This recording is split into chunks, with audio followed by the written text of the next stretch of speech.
message. And hopefully we're pretty much ready to go, Derek.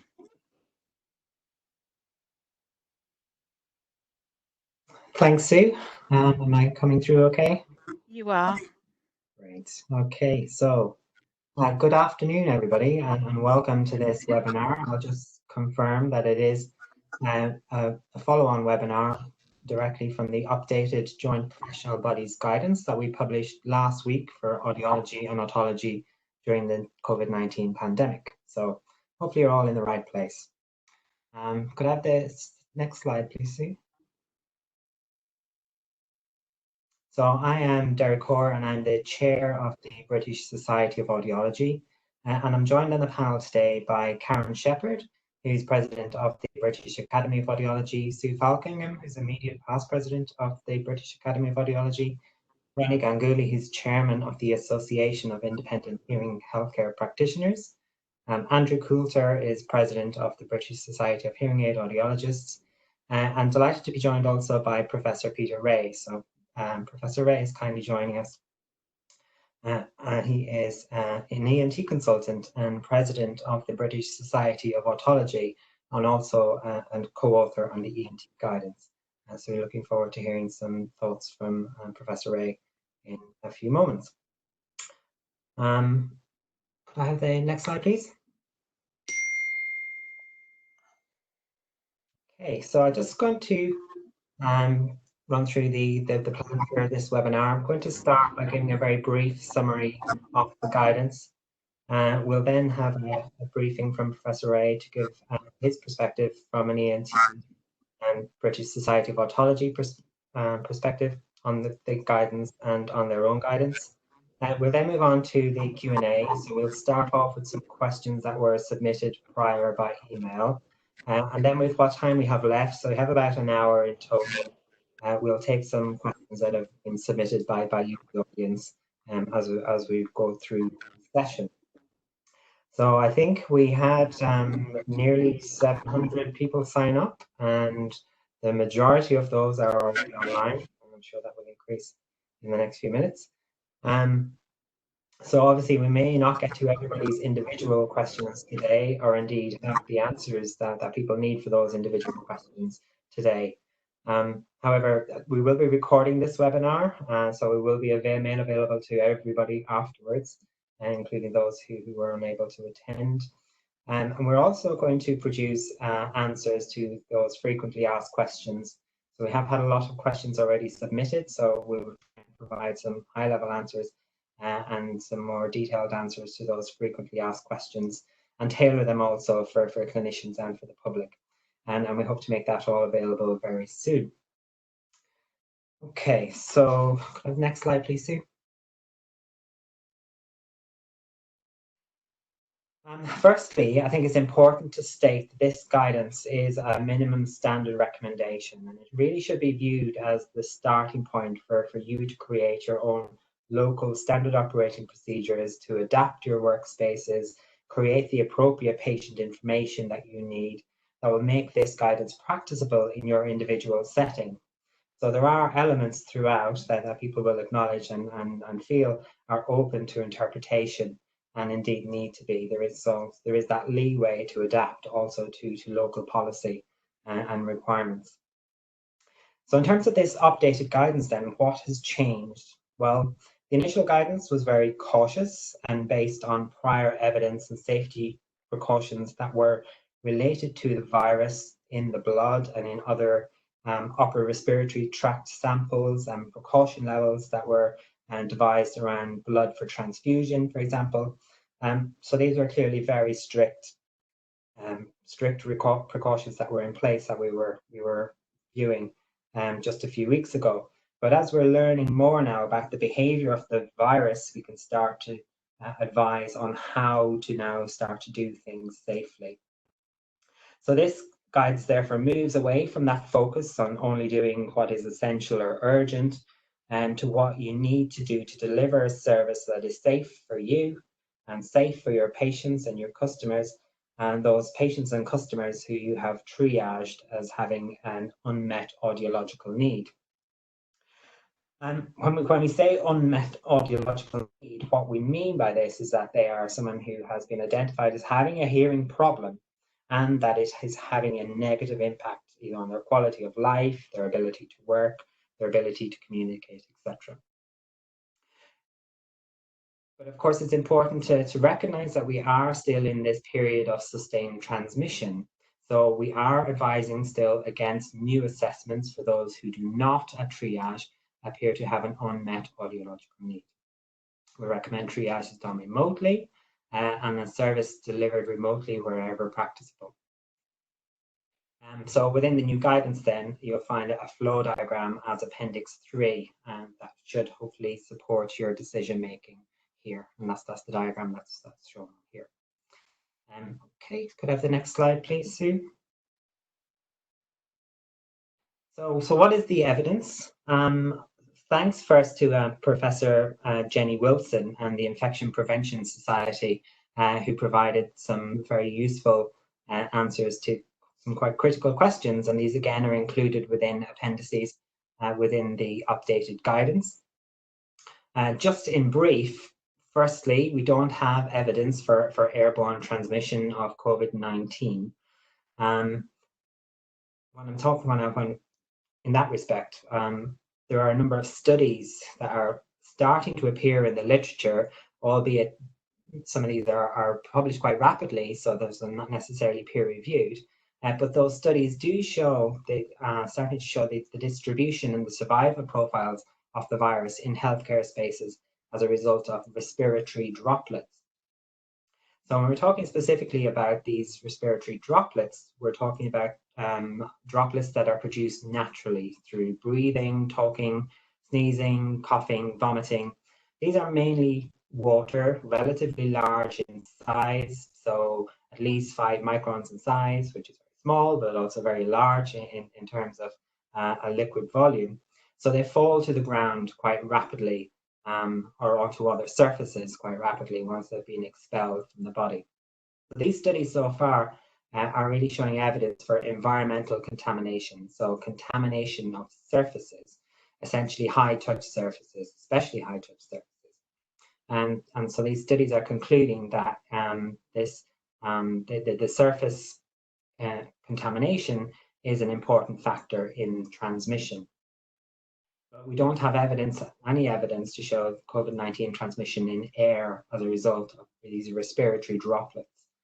It's a surface contamination. So in the case of these large respiratory droplets then, what is really crucial to think about is regularly cleaning the environment, so using detergent or chlorine-based solution, and especially those surfaces that are regularly touched. So those high-touch surfaces, things like the chair handles, the door handles, any equipment that you're using regularly. And important to just acknowledge that gloves here will not protect you unless they are rigorously used, and you consciously avoid touching your own mouth or nose area with your hands. So that's obviously a no-no, regardless of whether you're wearing gloves or not within your clinical setting. So next slide, please, Sue. Aerosols. Aerosols are a different scenario. So by aerosols, we're talking about artificially generated small particles, so referred to here also as droplet nuclei. So these are typically much smaller than these respiratory droplets. So unlike those respiratory droplets, these droplet nuclei can linger in the air.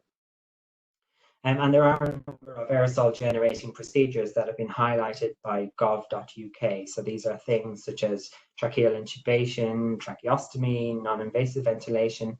And these do appear, and certainly there is some literature to suggest that they do pose an increased risk of transmission of COVID-19 in the air.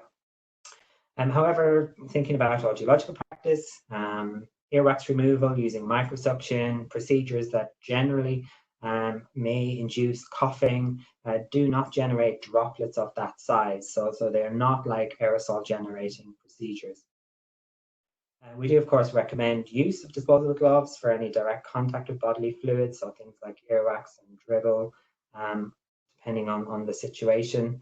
Not necessarily for every contact with a patient, although risk obviously should always be assessed. Let's have the next slide, please, Sue. So based on that available evidence, recommendations, and practical considerations, on page 22 of the guideline, we now provide this table. So this summarizes our recommendations in terms of physical distancing from the patient or the customer. So maintaining that 2-meter distance as much as possible. So whenever you can, during history taking, explanations, etc. And for procedures where you need that close contact, you need to assess whether the procedure represents first a low or a high risk of splash, droplets of blood, body fluids. In all cases, procedures should be risk assessed, of course, and comply with local policy. Within this guidance, this new updated guidance, there is some room for discretion here. So, for example, gloves, as I've just mentioned, are recommended. However, they may significantly impede dexterity for some procedures, and so good hygiene, good hand hygiene may be sufficient in those cases.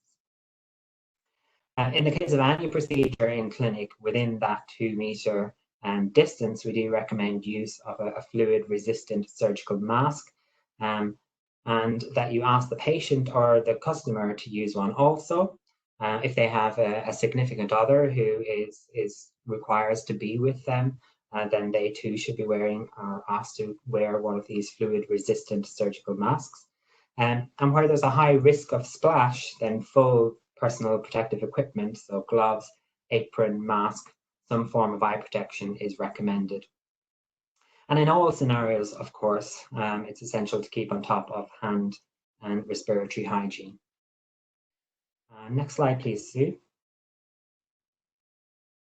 Just to continue that last point, the guidance also provides links to online hand hygiene training from the World Health Organization, Public Health England, and NHS England. And we certainly strongly encourage everybody to take the time to revisit that training. There's also a link within the guidance, brief but important information on respiratory hygiene, cough etiquette. So the things that we're all familiar with, so catch it, bin it, kill it safely.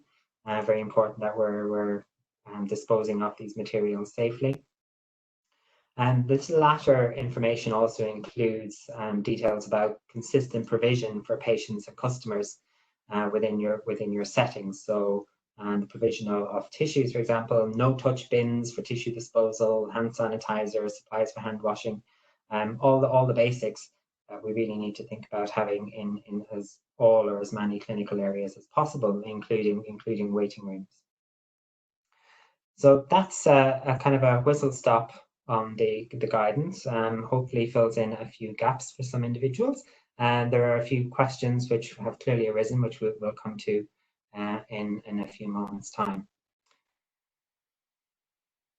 But with that, I'd just like to hand over and introduce and thank again Professor Rea for being here today from British Society of Audiology, and look forward to hearing your thoughts on the guidance and just a brief on where your own guidance. Thank you very much indeed. Can you hear me okay there?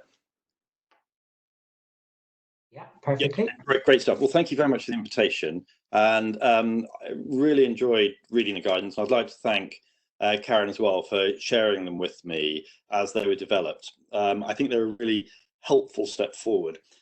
From our perspective, I'm President of British Society of Otology, so I represent ENT surgeons in the UK primarily. And one of the things we are really keen on when we're producing our own guidelines is that we have all other stakeholders, whether it's government or colleagues such as yourselves, really singing from the same hymn sheet. I don't think it's helpful at all for society if we're all giving different guidelines. So it was really helpful reading through what you've said. My starting point is, as an ENT surgeon, to be afraid of the virus. It's not a great thing. You may well know we had a colleague die in Leicester from COVID infection. We've had another colleague recently very ill from it. There's no question that this is something to be taken seriously and something to be careful with. I would just be a little cautious when considering advice regarding airborne transmission and cough. This is a respiratory virus, and if you're coughed over, I wouldn't want to be on the receiving end of that cough, is the bottom line. So I'd be pretty careful. Now, it does have some implications for face masks, and I think we need to be really careful with face masks, because if you're going to be close to a patient cleaning their ear, it is likely you're going to want to wear a face mask and they're going to want to. But just remember, if they cough, the outflow of the cough is going to be directed laterally because of the face mask and might be directed towards you. So I think think really carefully. The bottom line is the evidence isn't there. Turning to your guidelines, I think they're very solid, and I as I said to Karen, I really think they're a step forward. They're really helpful, and I think that we are in a position where we can begin to return to practice. Now, before I go on to our perspective as ENT surgeons, I would also just comment on the NHS England comments regarding return to practice. I accept it's a community document that they have published, and we've got to be a little bit careful about this. I have tried to contact them. You can't get through on the phone. I've emailed them, their director of community care, to see if we get a response. But they have directed that till the end of July, audiology clinics should be stopped. I'm sure you've read that. And a lot of audiology services should be reduced.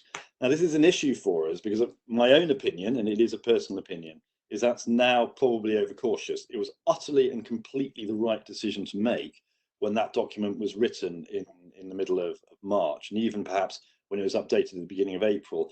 I think now it's possibly overly cautious. But when we're returning to practice, we do have to be aware that that's a national guideline. It's a guideline and no more. And I think everyone just should be aware of it. Now, coming on to what perhaps is of more interest to you is how we have approached this. Now, I'll share our national guidelines with you when they're fully audited, as it were, by our team. We're hoping to get ours submitted by the end of this week and published, I'm hoping, next week. But if we just think about the ear canal anatomy, I've got some very reassuring things to say and some slightly less reassuring things to say. The first thing is that the ear canal doesn't contain coronavirus. So that's a really good start. If you've got an intact tympanic membrane and you want to clean wax from an ear, you're not going to get coronavirus from the ear itself. Your main issue is going to be social distancing. So you are going to be closer than 2 meters to the patient's mouth and nose, and they're going to be closer to yours, of course, as well. And that's something you're both going to have to think about. Do you have health problems? Does your client or patient have health problems? Have either of you had any risk factors? Be really, really careful when thinking about approaching the patient. Now, the second thing we need to think about is if there's a tympanic membrane perforation. This is difficult. We've got a number of projects we've launched to try and work out what's going on here. We don't have evidence as to whether or not there is a coronavirus COVID-19 infection in the middle ear mucosa, but it's almost certain there is. There's certainly old publications showing that other types of coronavirus do reside in the middle ear mucosa when they're in the nasopharynx. So therefore, it's highly likely they're there for people who are infected. And remember that a very small number of your patients may have asymptomatic infection.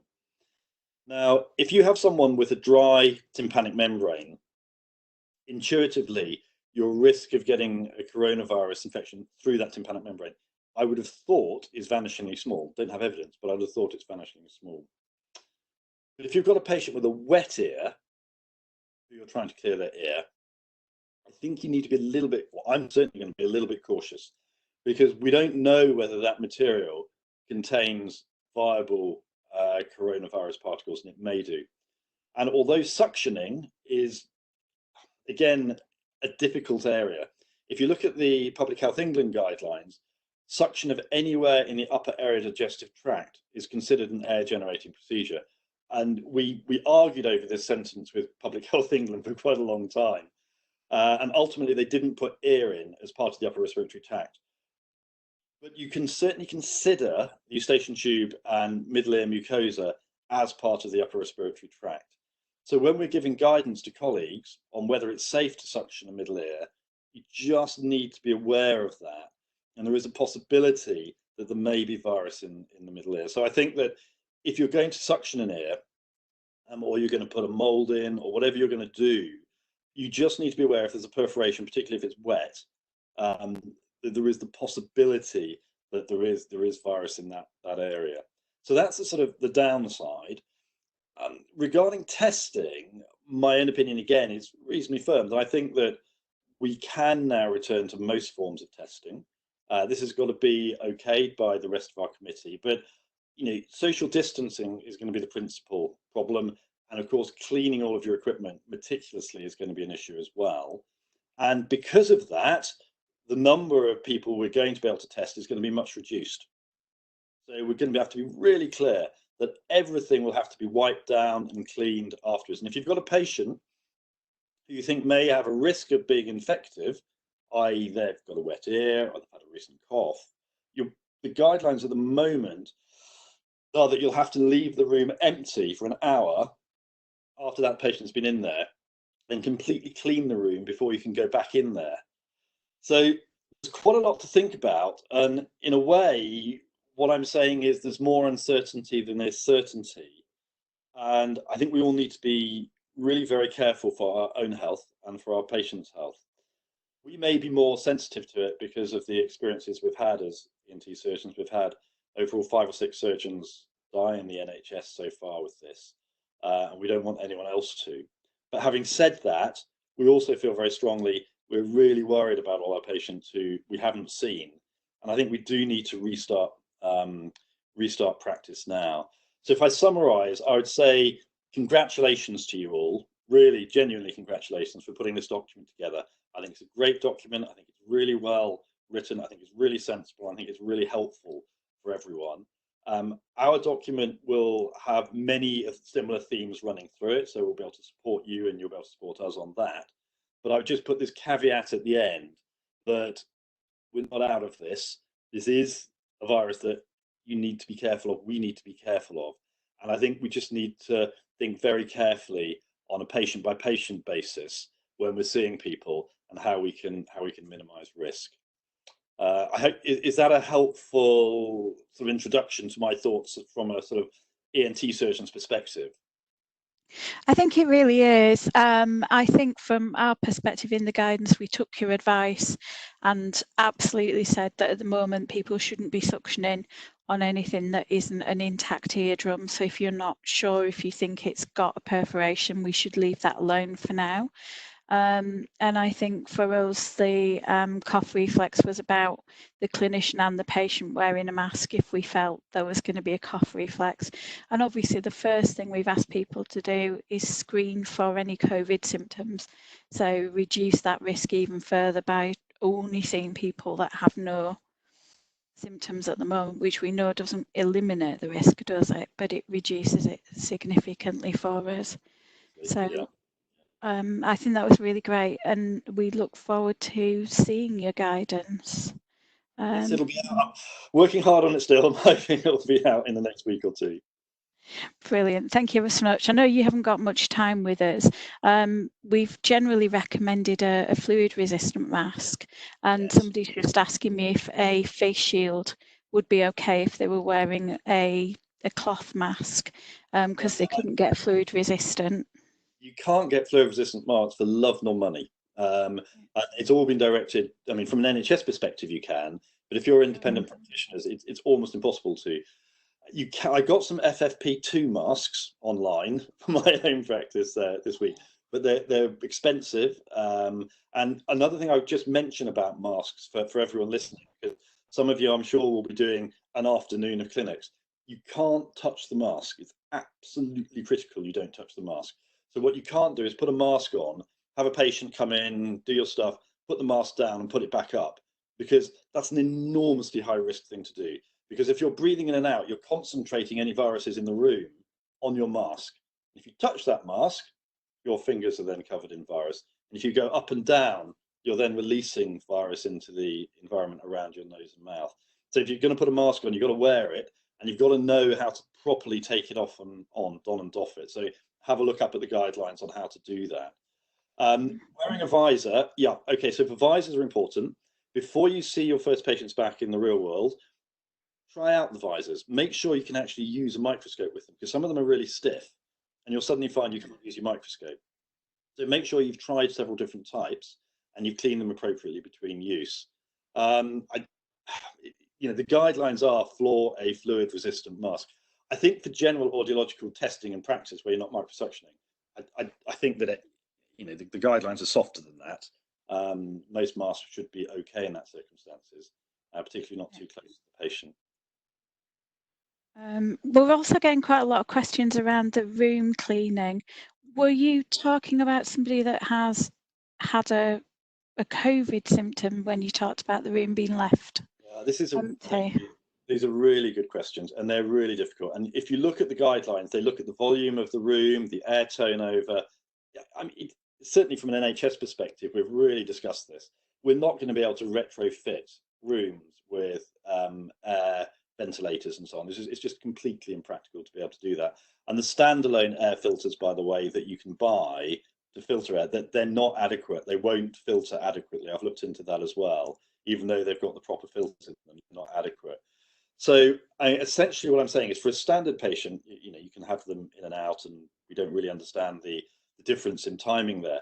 For a patient who has a wet ear or has an aerosol generating procedure, i.e. you're suctioning a wet ear, where there is any significant risk or any remote risk of COVID infection, the room needs to be vacated for an hour, then cleaned by cleaners with no one in there before the next patient can be seen.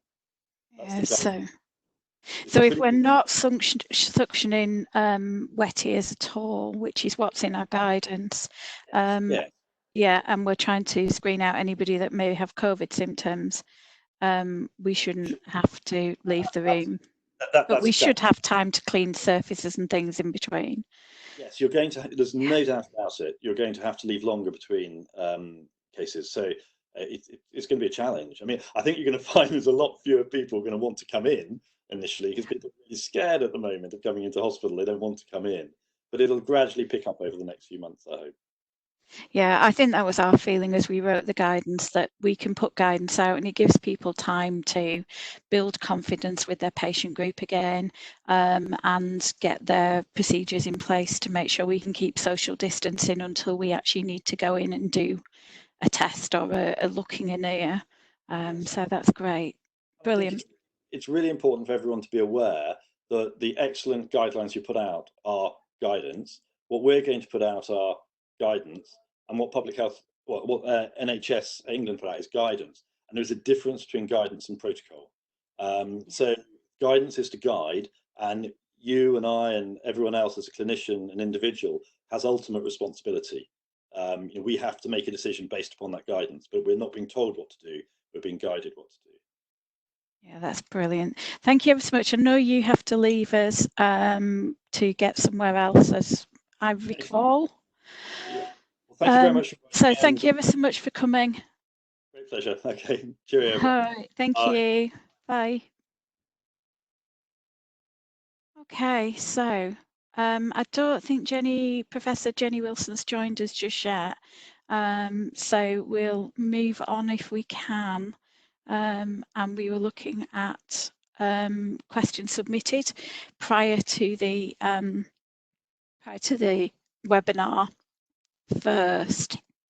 We've generally been able to categorize these because they were very similar questions. I hope you found it really interesting to hear Professor Rea talk around this whole element of being able to risk assess yourself and to put protocols and procedures in place. I know that the guidance, some of you felt you were able to open, some of you felt that you haven't managed the risk and that you won't have patients that want to come out. That's absolutely fine. We're not telling everybody that they should open today. What we're saying to people is the guidance will hopefully help you to work into that new, I'm going to have to say it, that new normal. I'm not ready for a new normal yet, so I'm calling it the new norman, but we are going to have to work into that. So my question that I'm going to answer is, how do I decide I need to see a patient or a customer? Is it clinically necessary? So our argument is that audiology is clinically necessary. So we would say that there's a really great flowchart in the in the guidance that helps you to work through levels of risk. So can I do this by phone? Is it just a packet of batteries? Is it something I can talk them through and they can manage? And if it isn't, and they have a clinical need, so they need their hearing testing, they need some wax removing, and you've managed the risks, then you need to talk to the patient a little bit around their risk assessment for themselves. I would say that you need to start thinking with patients about what would be the safest way for them to get to you. If they're older, do they really want to come out yet, or can they leave it a little bit longer? All of those things. And there was a line about domiciliary care which was absolutely essential. So in people's shielding guidance and the letters that they received from the government, if they were shielding, that was the official line. Is the appointment with your medical practitioner, the person doing a medical need, absolutely essential? And that's actually for the patient to judge. So if you're having a conversation and you're explaining what you can and can't do, but remotely, what you can and can't do for them now, and they still deem that it's absolutely essential to be seen, even if they're in a household which is shielding in some way, they can choose, but it has to be the patient that chooses. If you can do it in any sort of remote way, then that's the recommendation to start with at the moment. So there should be a next question, which is to Andrew. Hello, everyone. So my question is specifically around PPE. So if you can just jump to the next slide for me.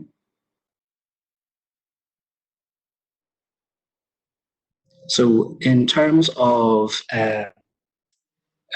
questions around PPE in terms of why the guidance has changed a little bit.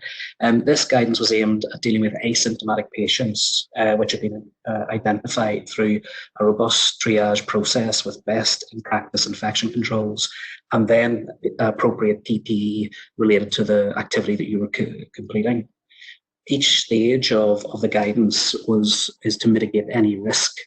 And PPE really is the last line of defence after triage and really great infection controls. In terms of specifications for each PPE item, you can find these on the gov.uk website, and you do need to make sure that any of the PPE that you're sourcing falls in line with these guidance, these specifications. Although the guidance gives clear direction on what to wear and when, it's up to the individual to feel if they want to go above the guidance. And any PPE that is used is only effective if it is correctly fitted and the correct donning and doffing procedures are followed. In relation to masks, again, there are higher grade masks available, but they require fit testing really to be effective. So you have to consider absolutely everything when you're deciding what you are going to use. There's a little bit about how to get, a question around how to get PPE. Ultimately, there are a few options, certainly for those working in the independent sector, that you can order this individually. As Professor Rea said, it is certainly pretty expensive. There is options for getting together as a group of people to look at a bulk order of potential PPE. And we have heard that some manufacturers are offering to sort of order PPE for businesses. So it's worth checking out a number of different ways of how you can access it. Backing up what Professor Rea said, it's important to have standard operating procedures in place to understand exactly when you would use this PPE and how. There is a table here that we are going to be developing a series of frequently asked questions that will go into that, which gives a breakdown of the specifications that you would need for each of the different types of PPE and hand sanitizer and soap and things like that that you should be using in clinic. One of the other questions we had was around how to put PPE on, so the donning and doffing correctly. As Professor Rea mentioned, there are videos to this, or that show this on the gov.uk website.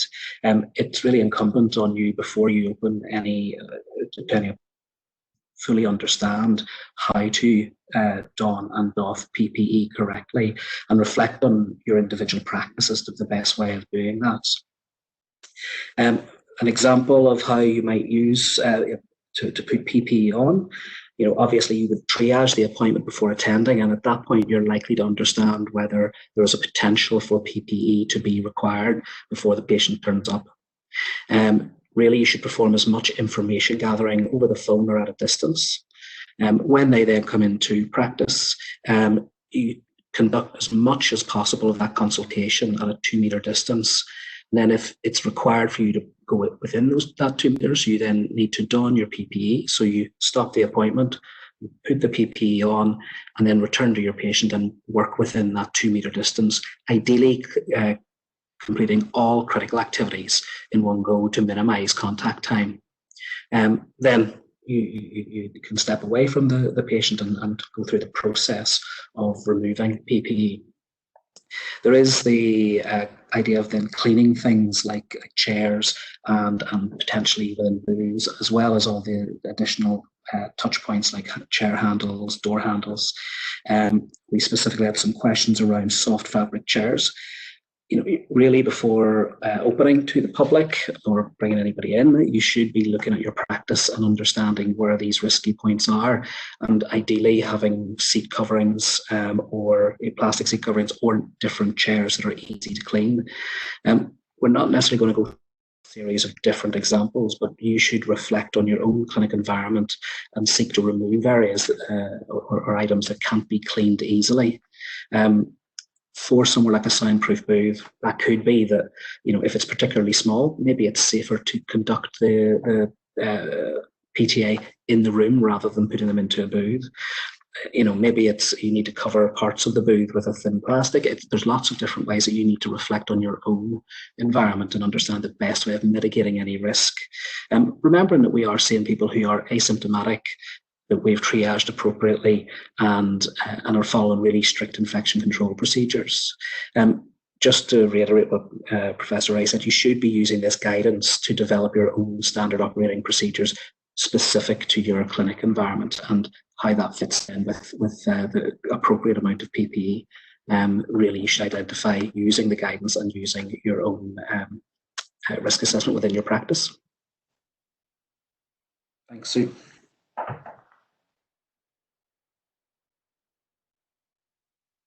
Sorry, I just want to say that I'm struggling a little bit to see people's questions and I don't really understand why. So I don't know where people are sending them. So I am struggling. Have we clicked all attendees? I genuinely can't see very many questions and I know there are some coming in. So we've had a question about, is there a cleaning protocol? Is there a protocol for cleaning? That's in the guidance in terms of clinic readiness. Karen, you might have to come in and... There is a link to cleaning of clinical environments within the guidance, and then there is some guidance in the clinical operating procedures as well. And as I say, the other one is after a day in clinic, can I go home in the clothes I've been practicing in? Best practice guidance, as far as we can point you to, is saying that it would be better if you didn't. If you had the option to change, it would be a better thing to do. And that was certainly coming from Infection Prevention Society, which again is linked in the guidance. I'm just trying to read down. If limited contact, should we be carrying out REMS? My feeling is you risk assess that on the particular patient that you're doing. Going back to click and fit ways of working isn't a great thing, is it?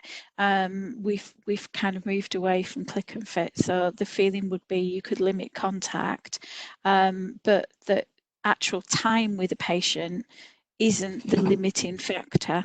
It's about proximity to the patient. So once you get close in, you should be wearing the appropriate PPE to complete the things that you want in that particular session. So if you're doing a fitting appointment, it may only be the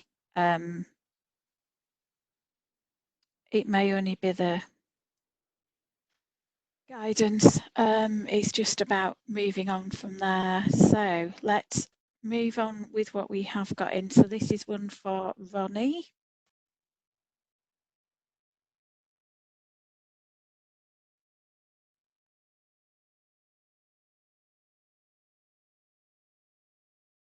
Hi, Ronnie, are you there?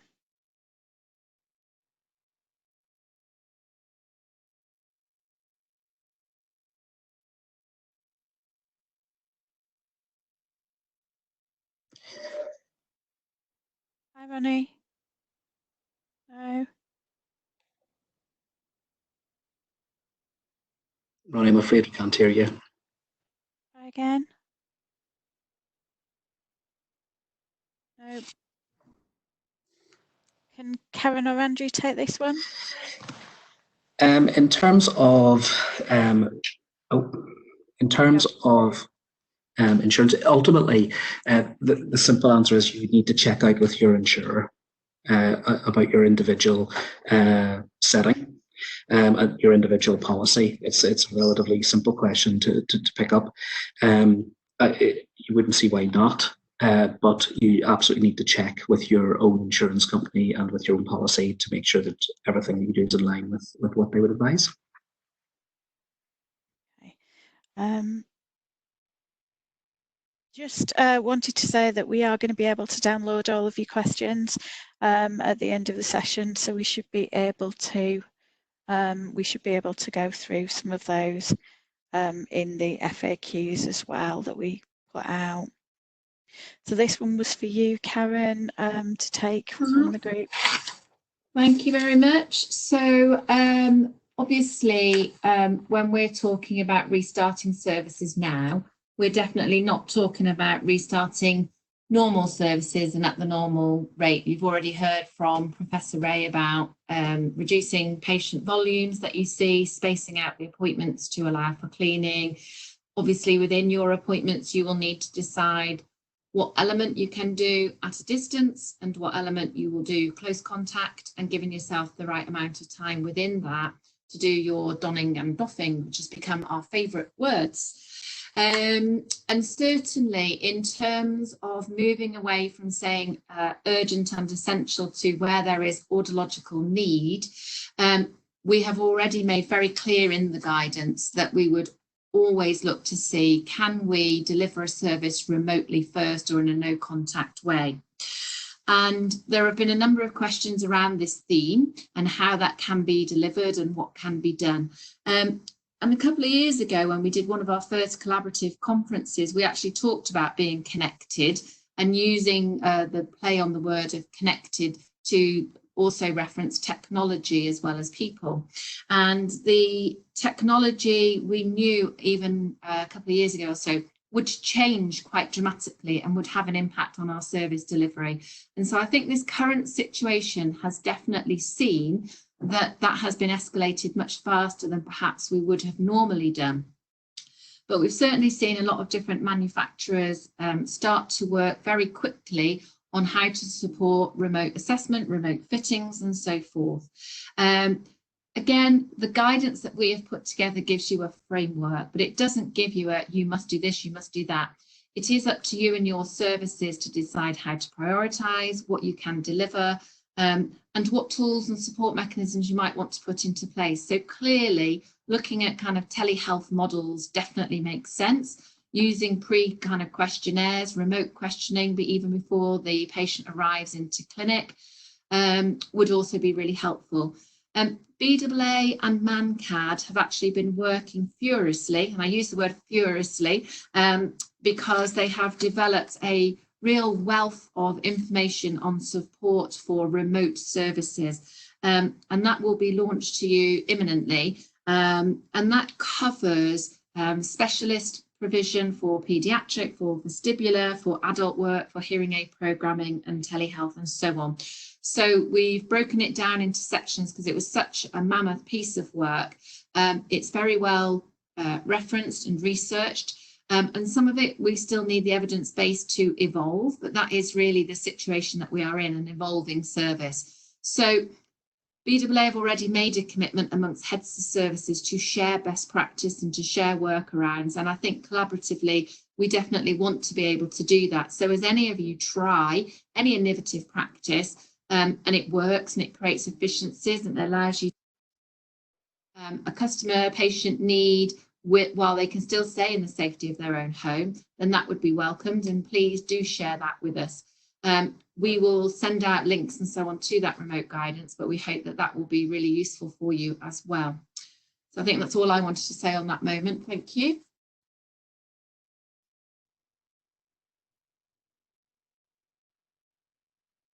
Okay, so we've come to the end of the submitted questions. I know there's quite a lot that are coming in on the chat box, and I would suggest that we all go on there. The FF, that's right. I would suggest that people join me from the panel in having their mics open, and I'll try and find as much of these as I can.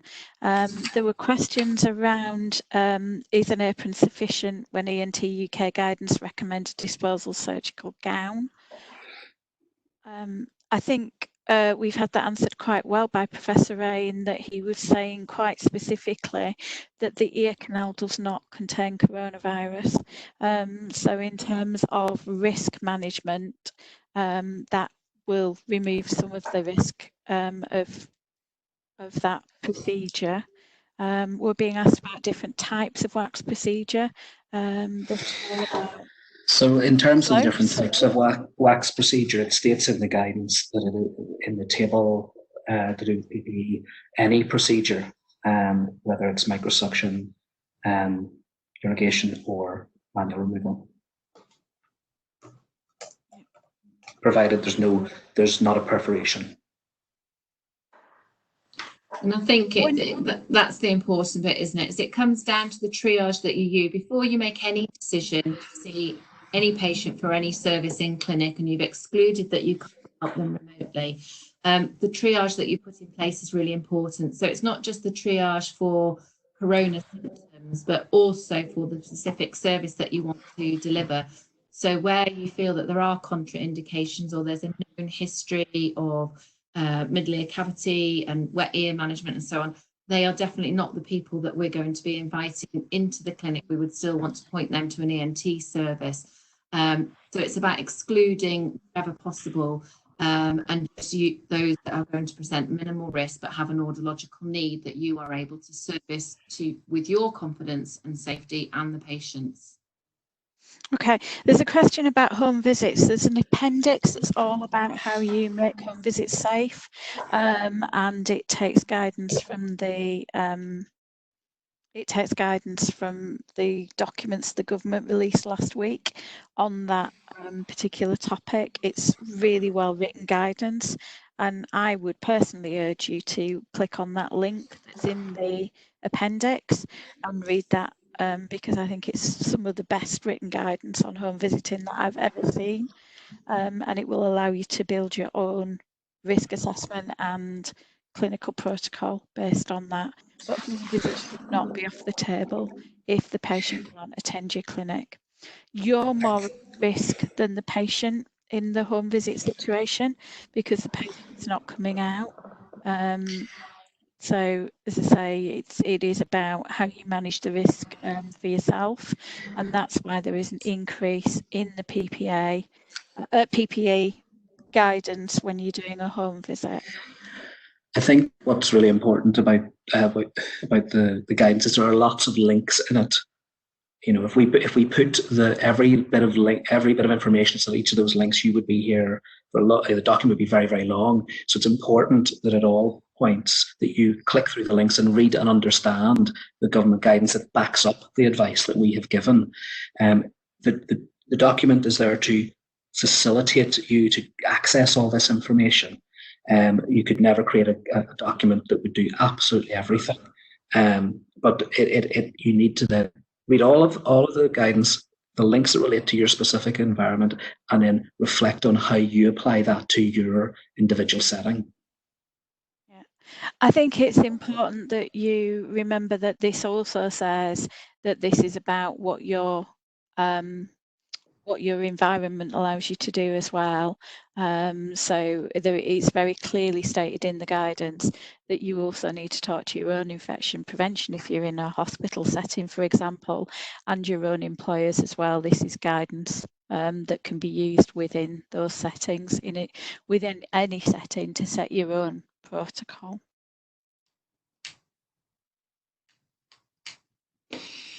I'm just trying to read the chat box, but I think there's some questions there about taking temperature.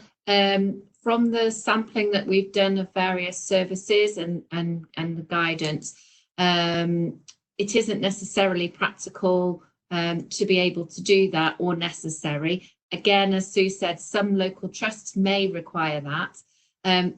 The anecdotal is if the customer's chest or back feels hot to touch in a sustained way, then they have a raised temperature. And so that, again, would be part of your triage questions. What else have we got here?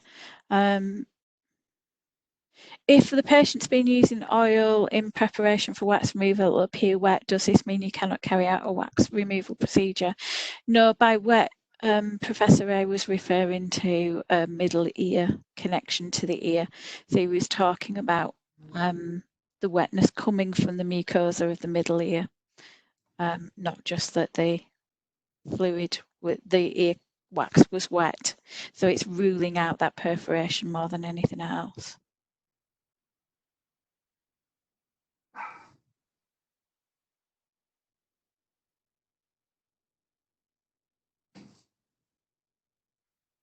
Okay.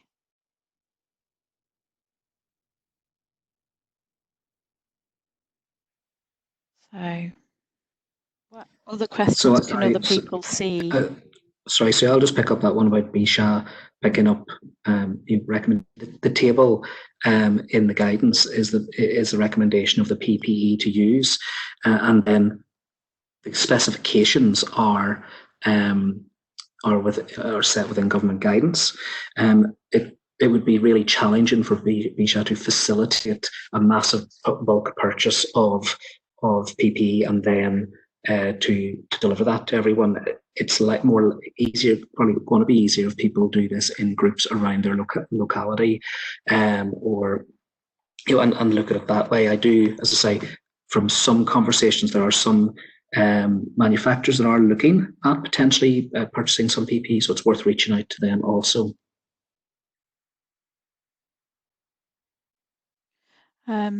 So I think some of the questions that we're getting definitely relate to individual procedures. This guidance was not trying to define every individual procedure in audiology, and I'm sure the rest of the panel will back me up on this. We were trying to define proximity to the patient rather than giving us individual guidance for every single procedure that you guys are doing.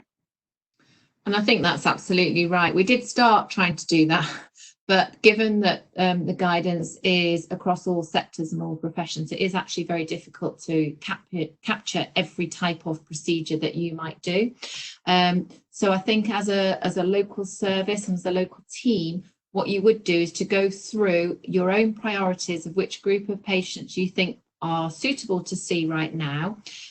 If that is their choice and they want to come in, and as we say again, you can't help them remotely.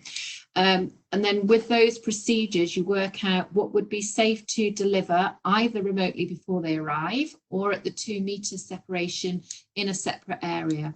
And then when you are going to invite them into the room to do a clinical procedure that's within 2 meters, it is about then that the patient understands that they are to wait outside until they're invited in to the room and you're ready, and then whatever the procedure is, so whether that is that you've chosen to do really a measure and you need to be within 2 meters, or it's wax removal or impressions or testing, whatever it might be, then you make sure that you are donned with your PPE, your equipment is set up. It's all about minimizing your contact time. It's also we already know that there's lots of talk now, and Kevin Monroe has published some stuff on the interference of communication with face masks, which of course is no surprise, but all those unintended consequences of that. So I would definitely advocate that when you are at a safe distance and talking with your patients outside of the consulting room, that you do all of your explanations and questions and then inform them that as you go into the room, that you will keep the chat to an absolute minimum so that you're just getting on with the procedure, so you can tell them what to expect. Bring them in, do the procedure, and then ask them to return outside. Obviously, if you've invited them to use a face mask, depending on what you're doing in the room, they will don that in your clinical waste facility, wash their hands before they leave the room. But you don't go back out to them until you are ready, till you've updated your record, you've donned your own, doffed your own PPE and cleaned your room down, etc. So again, look at all of that guidance and the videos, the training that's there, because the procedure, the order for doing that is really critical too.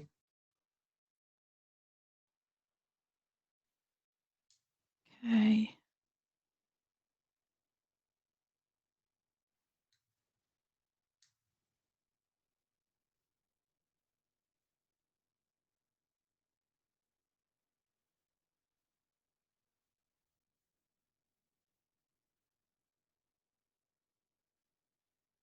All right, so I think, go on, Andrew.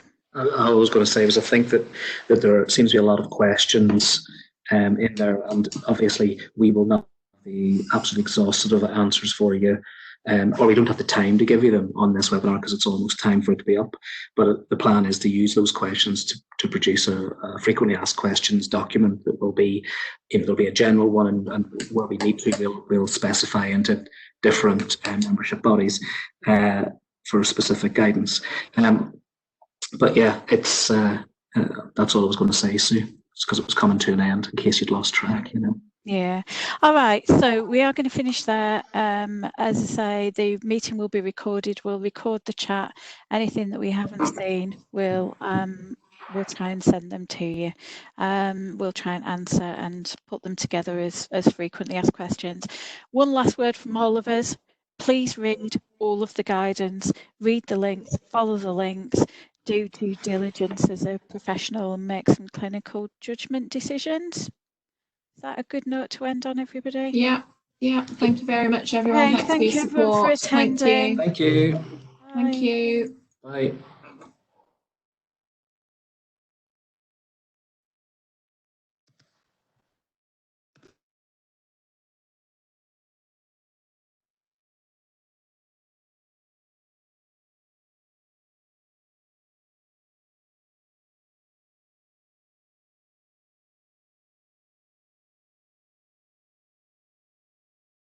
Sort of like watching the numbers come down, but I must stop the recording. That'd be the one thing to do, wouldn't it?